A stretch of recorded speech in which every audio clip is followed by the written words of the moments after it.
Shout out to him again too, man. The dude right here, bro, because y'all don't understand, like, this dude is gonna come up too, because I love support. I just love the Colorado scene for real. When people are really trying to do shit, like really trying to get down, like he's really trying to do this. Like y'all gotta hit him up too. Y'all got businesses going on. Like he'll for sure put you on the podcast for sure. Everybody go follow transparent_podcast_co. Those are my people.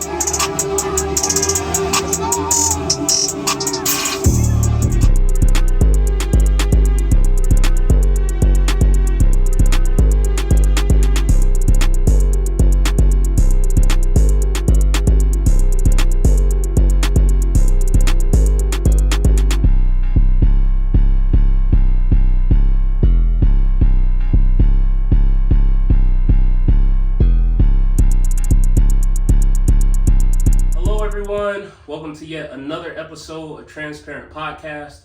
I have a very, very special guest with me today. Probably needs no introduction, but could you introduce yourself? Let everyone know your name and where you're from. My name is Hannah Chavez. I'm from the Bay Area, but I currently reside in Colorado Springs, Colorado. Sweet. Yes. On camera, I just want to thank you, for making it out, coming on the pod today. Yeah, thank really you for appreciate having me. For Thank you. sure. So for my viewers that are like probably watching you on my podcast for the first time, could you just tell them a little bit about yourself, talk about like life growing up and things like that, and then just kind of lead us into what it is that you do? Okay. I'm from a large town in the Bay Area called San Jose. I'm such a Cali girl at heart, but I do love Colorado and the mountains and everything.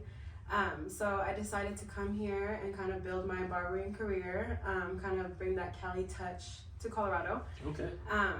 But yeah, so I've been doing hair for about 5 years now. Sweet. I specialize in barbering, cutting, so women's cutting, men's cutting, braiding. I do natural hair braids, a lot of braid and fades, men's perms, eyebrow waxing, male and female eyebrow waxing.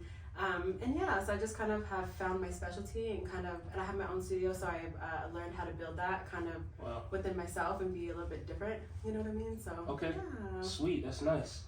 So I know you talked a little bit about like cutting, fading, braiding, things like that.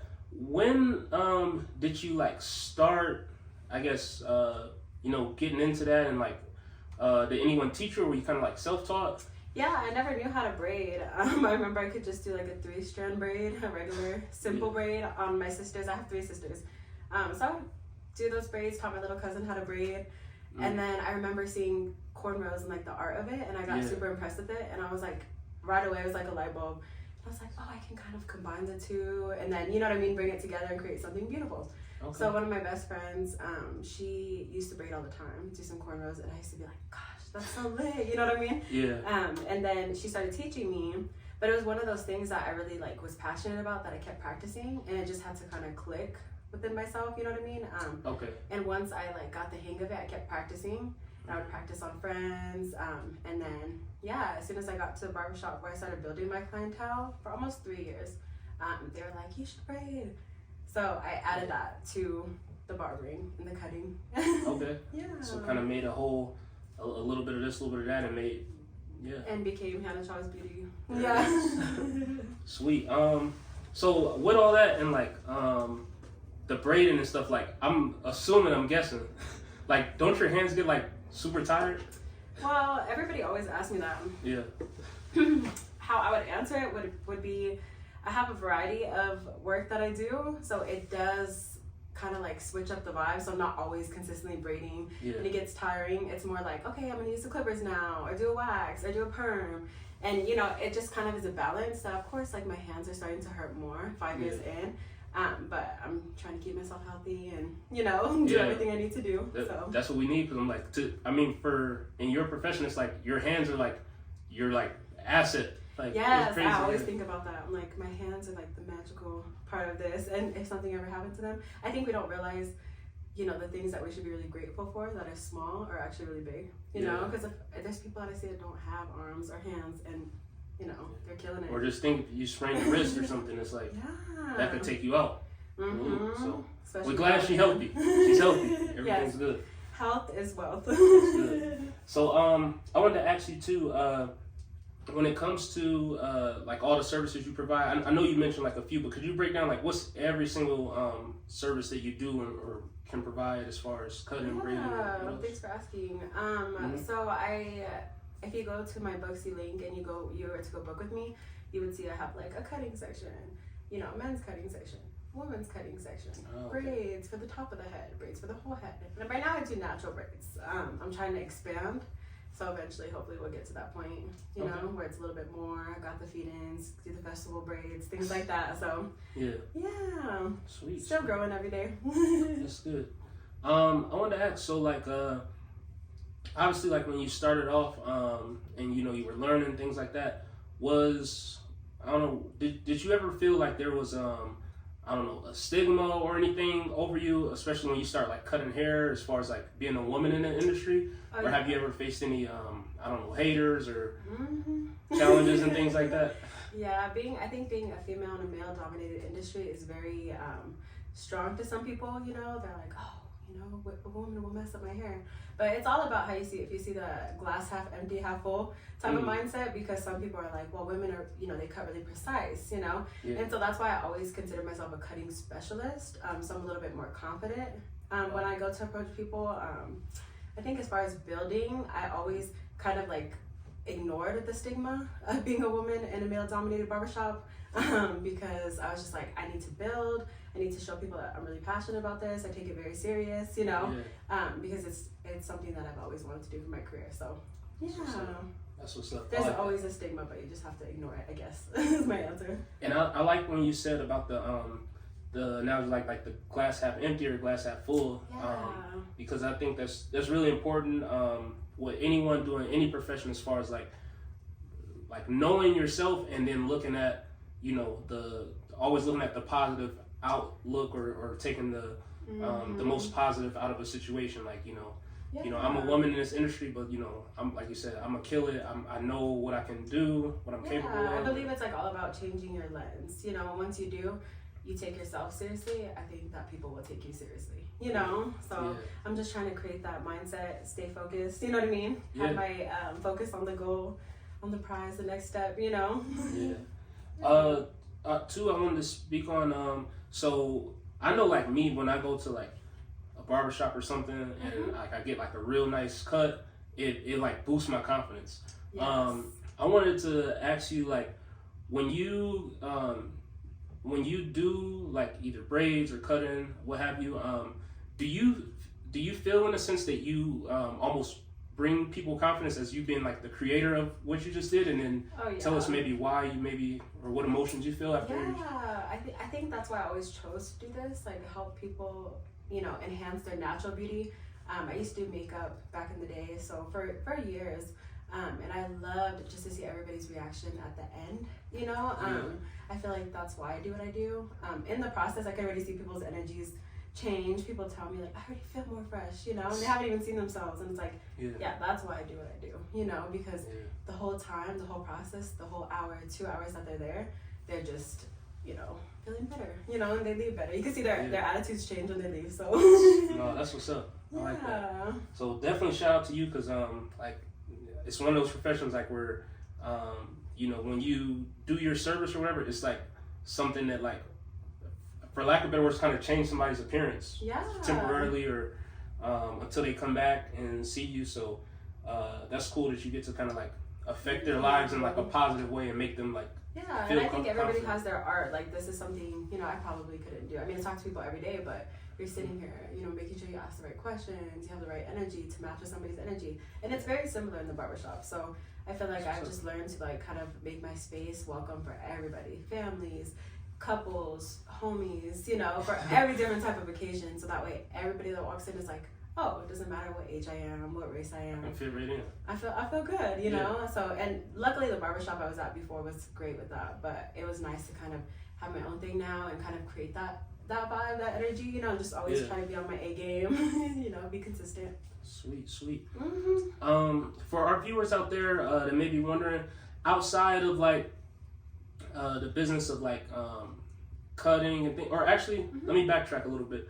I wanted to ask, when you began like working in the shop or having your own, did you could you tell us a little bit like the work you put in as far as like did you get any licenses or things like that or schooling? So I actually have 2 licenses. I have my cosmetologist license and my barber license.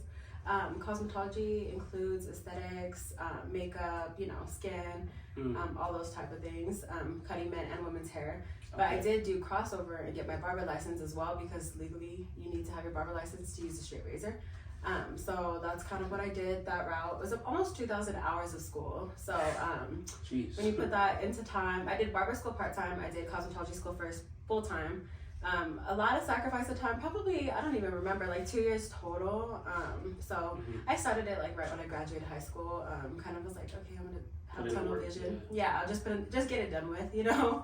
And now things are starting to bloom. Like everything I've manifested is like finally starting to bloom. But I think that licenses are necessary, for when you're trying to reach a certain goal, because you're gonna need them in the end. But so that's why I did that, and then I just worked on top of it full time. So it was a lot, but it was very worth it because now I'm doing hair full time. So sweet, that's nice. Yeah. And outside of the business and everything, like how do you I guess spend your free time, or what else do you like to do, like I guess outside of work?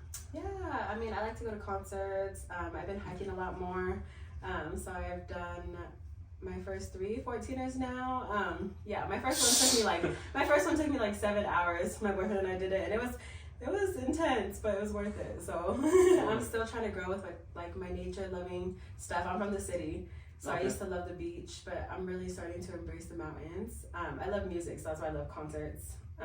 Always down to go to a concert. And then just go with the flow, chill with some friends, and chill with my family. Cool. Yeah.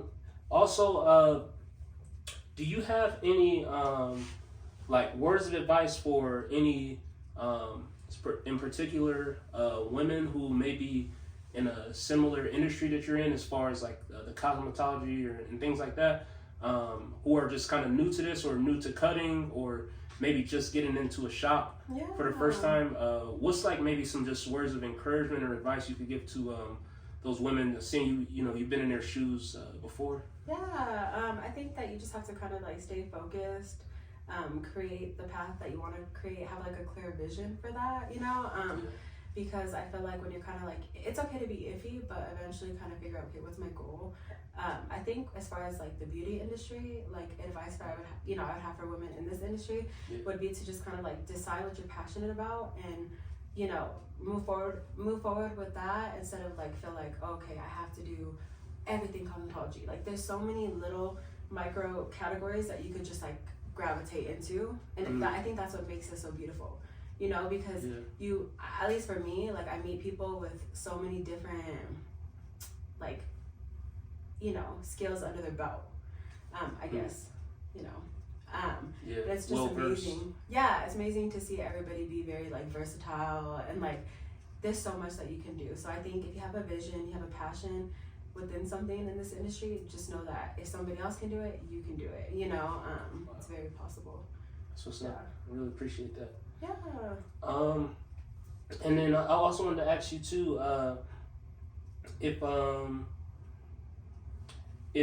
you were to go back to like back home, do you have any particular like I guess goals or anything that you would want to do, or is it anything that you would want to like start back home or branch off with the business or anything like that that you have planned? I mean, eventually, like I would hope to kind of build my clientele base to be people at concerts or people at shows, people that are doing musicals and things like that. If they need somebody to do their hair, like a key hairstylist, a key barber, like eventually to gravitate towards that. You know what I mean? Maybe educating, building my knowledge to educate. So those are things I've always been interested in. Sweet, I like that. And lastly, if there's anyone out there that's seeing this, and I know you mentioned a little bit earlier about like you have like a link or Booksy or something like that. How can they get in touch with you? Also, where can they check you out or follow you if they want to check out any of your work that you've done? You guys can follow me at Hannah Chavez Beauty. That's my Instagram. I have mostly everything on my Instagram. Right now, I have a platform that I use called Booksy. You can kind of see all my services, my pricing, reviews, things like that on there. So that's probably the best way to reach me. Okay, sweet. Yeah. And one last thing. Do you have a particular or standout, I don't know, cut or braid or anything that like, I don't know, that sticks out to you? I mean, good question. I don't know. I would feel like maybe just like the braid and fade combo. So the people that have the top of their head parted out, Yeah. do like a nice high fade. Been doing a lot of like burst fades more, you know, mohawk fades, faux hawks, things Okay. like that. So, a lot of those. but I'm pretty versatile. Okay, My cool. clients are pretty spread out. And then lastly, any shout outs or anybody you want to say what's up to, or any, I don't know, anybody that supported you? Oh yeah, I mean, I have all my clients who have stuck with me, built with me. Shout out to you guys. You know, I wouldn't be Hannah Chavez Beauty without you guys, and it's just still growing. You know, my That's the beauty of family, my friends, you know, my boyfriend. I have very supportive people around me. Just people that are just getting it, that are inspired, that I think just keep me feeling motivated. You know, I have a lot of love around me, and I'm very grateful. You know, I think that's what life's about. So, everyone who supported me knows who they are. All my clients, the OGs. Appreciate you guys. Yes. Well, Hannah, I really do appreciate you. You know, like I said, coming out today, taking some time for them to get to know you, yes, things like that. And to all the viewers out there, we appreciate it. Like, comment. Yes, follow the podcast. There it is. Yes, transparent. It's beautiful. Appreciate it.